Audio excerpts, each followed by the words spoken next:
కేరళలో జరిగిన ఒక ఘటనను సినిమాగా తీస్తే మంచి థ్రిల్లర్ అవుతుంది. ఒక వ్యాన్ రాత్రిపూట హాస్పిటల్ నుంచి బయలుదేరింది. తెల్లారే వరకు ఆ వ్యాన్ అదిరిపోయే ట్విస్టులు ఇచ్చింది. ఓ పక్క మంచి క్రైమ్ జరుగుతూ ఉంటుంది, మరో పక్కనే మంచి ఎమోషన్ కూడా ఉంటుంది. ఇక ఈ స్టోరీలో హైలైట్ ఏంటంటే పోలీసుల విచారణ సైతం మంచి హైలైట్గా నిలుస్తుంది. ఇక అసలు విలన్ ఎవరనేది తెలిస్తే నిజంగా మీకు థ్రిల్లింగ్ వస్తుంది. మరి ఆ స్టోరీ ఏంటనేది చూద్దాం. కోయంబత్తూరులో సాయంత్రం 6 గంటలు అవుతుంది. ఒక ప్రమాదంలో గాయపడ్డ రంగరాజ్ నెల రోజుల పాటు ఒక ప్రైవేట్ హాస్పిటల్లో చికిత్స పొందాడు. ఏప్రిల్ 7న డాక్టర్లు ఆసుపత్రి నుంచి డిశ్చార్జ్ చేశారు. కోయంబత్తూరులోని హాస్పిటల్ నుంచి తాము ఉండే తూడుపతికి వ్యాన్లో బయలుదేరారు.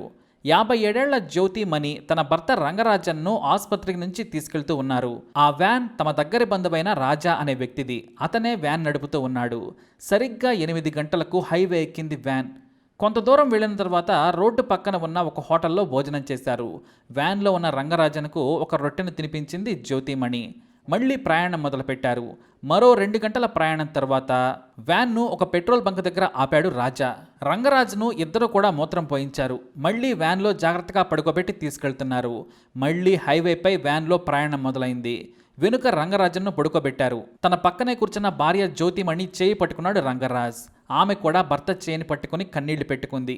ఏమీ కాదులే, ఇంటికి వెళ్తున్నాం కదా అన్నాడు అతను. ఇక రాత్రి 11 గంటలైంది. వ్యాన్ ఒక చోట ఆగింది. రాజా బయటికి దిగాడు. జ్యోతిమణి కూడా కిందకు దిగి చుట్టూ చూసింది. ఆ సమయంలోనే వాహనాలు వరుసగా వస్తూ ఉన్నాయి. దీంతో మళ్లీ వ్యాన్ ఎక్కేశారు. ఏం జరిగిందని భార్యను అడిగాడు రంగరాజ్. ఏమీ కాలేదని చెప్పింది. సరిగ్గా 11 గంటల 50 నిమిషాలకు పెరుమనుల్లూరు దగ్గరలోని వలసుపాలయం దగ్గర వ్యాన్ను ఆపాడు రాజా. చుట్టూ చెట్లున్నాయి. కిందికి దిగి చుట్టూ చూశాడు. వ్యాన్లో కూర్చున్న జ్యోతిమణిని పిలిచాడు రాజా. అక్క, కిందికి దిగు, టైం అయింది అన్నాడు. అంటే సరిగ్గా వాళ్ళు మరో అరగంటలో ఇంటికి చేరుకుంటారనుకునే సమయంలో నడి రోడ్డు మీద కాస్త ఎడమ వైపుకి వ్యాన్ ఆపాడు రాజా. తన సంచి తీసుకుని కిందకు దిగింది జ్యోతిమణి. అంతేకాదు, కిందకు దిగిన వెంటనే తన భర్త రంగరాజ్ కాళ్లకు మొక్కింది. కాళ్ళు గట్టిగా పట్టుకుని ఏడ్చింది. అప్పటి వరకు నిద్రలో ఉన్న రంగరాజ్ ఏమైందని అడిగాడు. ఏం కాలేదులే, మీరు పడుకోండి అని చెప్పింది. అంతలోనే దాహం అన్నాడు. మంచినీళ్లు తాగిపించిన తర్వాత వ్యాన్ డోర్ వేశాడు రాజా. కాస్త దూరంగా జ్యోతిమణి నిలబడింది. ముందు సీట్లో ఉన్న పెట్రోల్ క్యానును బయటకు తీశాడు. మూత తీసి వ్యాన్పై పెట్రోల్ను చల్లాడు. ఆ తర్వాత విండోలో నుంచి లోపలికి పెట్రోల్ను పోశాడు. ఆ పెట్రోల్ వాసనకు లేచి కూర్చున్నాడు రంగరాజ్. ఏం చేస్తున్నావని అడిగాడు. రాజా ఏం మాట్లాడలేదు. టైర్లతో సహా అన్నింటి మీద పెట్రోల్ చల్లి దూరంగా నిలబడ్డాడు. భార్యను గట్టిగా పిలుస్తున్నాడు రంగరాజ్. కానీ వ్యాన్ డోర్ని క్లోజ్ చేసేశారు. ఇక ఆ క్యాన్ను వ్యాన్ మీద పడేసి నిప్పంటించాడు రాజా. రంగరాజ్ కేకలు పెడుతూ ఉండగా కన్నీళ్లతో జ్యోతిమణి నిలబడి చూస్తూ ఉంది. 40 ఏళ్ల పెళ్లి బంధం వారిది. తనను ఎంతో గొప్పగా చూసుకున్న భర్త మంటల్లో కాలుతూ ఉంటే కాదు తానే కాల్చివేసి కన్నీళ్లు పెట్టుకుని రాజా మీద పడి ఏడుస్తూ ఉంది. ఆమెను ఓదారుస్తూ ఉన్నాడు రాజా. కాసేపటికి ఇంజిన్ హీట్ ఎక్కి వ్యాన్కు మంటలంటేసుకున్నాయి. ప్రమాదంలో మా బావ రంగరాజ్ చనిపోయాడని తిరుపూర్ రూరల్ పోలీస్ స్టేషన్కు ఫిర్యాదు చేశాడు రాజా. పోలీసులు ప్రమాదంగానే భావించినప్పటికీ వ్యానును చూసిన తర్వాత అనుమానించారు పోలీసులు. ఆ రాత్రి పెద్దావిడ షాక్లో ఉందని ఆమెను ఇంటికి పంపించేశారు. ఇక సజీవ దహనమైన రంగరాజ్ బోన్స్ని సేకరించి ల్యాబ్కు పంపారు పోలీసులు. మరుసటి రోజు విచారణకు రావాలని రాజాను పిలిపించారు.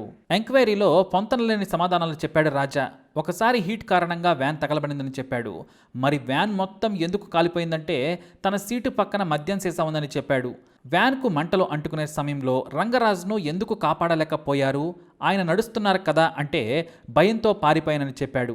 57 ఏళ్ల వృద్ధురాలు తప్పించుకునే సమయం ఉన్నప్పుడు నువ్వు రంగరాజ్ను కాపాడాల్సింది కదా అంటే రాజా నుంచి సమాధానం రాలేదు. పోలీసులు 2 టీములను ఏర్పాటు చేసి విచారణ మొదలుపెట్టారు.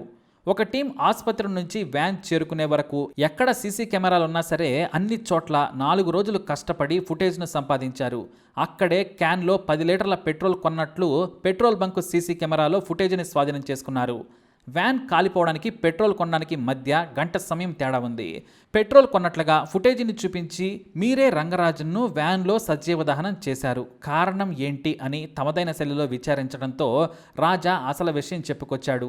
రంగరాజ్ను కాల్చి చంపుదామని చెప్పింది అతని భార్య జ్యోతిమణే అని చెప్పడంతో ఒక్కసారిగా కంగు తిన్నారు పోలీసులు. వృద్ధాప్యంలో తోడుగా ఉన్న భర్తను చంపుకోవాల్సిన అవసరం ఏంటి అని ఆమెనే పిలిచి విచారించడంతో అసలు విషయం బయటపడింది. రంగరాజుకు ఒక మీడియం సైజు బట్టల ఫ్యాక్టరీ ఉంది. మార్చి 15, 2021న ఫ్యాక్టరీలో ప్రమాదం జరగడంతో రంగరాజ్ గాయపడ్డాడు. ఆయన్ను ఆసుపత్రిలో జాయిన్ చేశారు. అయితే రంగరాజుకు దాదాపుగా 1.5 కోటి మేరకు అప్పులున్నాయి. లాక్డౌన్ కారణంగా వ్యాపారం దెబ్బతిన్నది. దీంతో వస్తాయనుకున్న ఆర్డర్లు రాలేదు. మరోవైపు రంగరాజ్ ఇస్తానంటూనే అప్పులు ఇచ్చిన వారిని తిప్పించుకుంటూ ఉన్నారు. జ్యోతిమణికి మంచి పేరుంది. అందరూ కూడా ఆమెనే వచ్చి అడుగుతూ ఉండేవారు. అబద్ధం చెప్పడం జ్యోతిమణికి ఇష్టం ఉండేది కాదు. అయితే రంగరాజ్కు 3.5 కోట్ల విలువ చేసే ఇన్సూరెన్స్ పాలసీలున్నాయి. వాటికి నామినీ జ్యోతిమణి. అతన్ని చంపితే ఇన్సూరెన్స్ డబ్బులు వస్తాయి. 1.5 కోటి పోయినా మిగతా 1.5 కోటితో హాయిగా ఉండొచ్చనుకుంది. భర్త ఉన్న ప్రతిరోజు అప్పుల వాళ్ళతో భోజనం కూడా చేయాలనిపించడం లేదు జ్యోతిమణికి. అందుకే రంగరాజన్ను చంపాలనుకున్నాను, ఆసుపత్రిలోనే చంపాలనుకున్నాను, కానీ అక్కడ సీసీ కెమెరాలు ఉండడంతో భయపడ్డాము. అయితే ఆ తర్వాత 1,50,000 డబ్బిస్తే దగ్గరి బంధువైన రాజా సాయం చేస్తానన్నాడు. 50,000 అడ్వాన్స్ ఇచ్చాను. రంగరాజ్ చనిపోయాక మిగతా డబ్బులు ఇస్తానని చెప్పి కన్నీళ్లు పెట్టుకుంటూ ఏడ్చేసింది జ్యోతిమణి. అప్పుల కోసం భర్తను చంపుకోవడం ఎందుకు? ఫ్యాక్టరీని, ఇల్లును, ఇతర ఆస్తులను అమ్ముకుంటే సరిపోయేది కదా అని పోలీసులు ప్రశ్నించారు. నేను నా భర్తకు ఎంత చెప్పినా వినడం లేదు. అప్పుల వాళ్లతో తిట్లు తింటున్నాడు. మాకు టౌన్లో ఫ్లాట్లు కూడా ఉన్నాయి. అవి అమ్మైనా తీర్చమంటే విలువైన వాటిని వదులుకోవద్దు.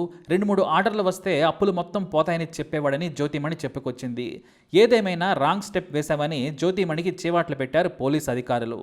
ఆస్తులు ఉన్నప్పుడు వాటిని అమ్మి అప్పులు తీర్చుకోవాలి, కానీ చంపుకోవడం కారణంగా ఇప్పుడు జీవితాంతం జైల్లో ఉంటావు కదా, నిన్ను చూస్తే మాకే జాలేస్తుందమ్మా అని పోలీసులు ఆమెతో అన్నారు.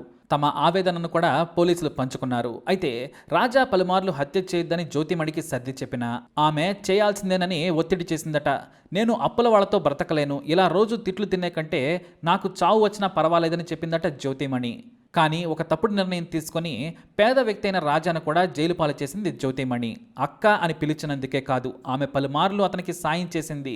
ఆ మేలు చూసే తప్పుడు పనిలో సాయం చేసి కుటుంబాన్ని రోడ్డు మీద పడేశాడు రాజా. ఇలా ఇన్సూరెన్స్ పాలసీ కోసం 62 ఏళ్ల తన భర్తను చంపుకొని జైలు పాలైంది జ్యోతిమణి. మరి ఈ స్టోరీ విన్నాక మీకేమనిపించింది? తప్పకుండా మీ అభిప్రాయాన్ని కమెంట్ ద్వారా తెలియజేయండి. అలాగే ఇలాంటి ఇన్ఫర్మేషన్స్ కోసం ఈ వీడియోని లైక్ చేయండి, షేర్ చేయండి, మా ఛానల్ని సబ్స్క్రైబ్ చేసుకోండి.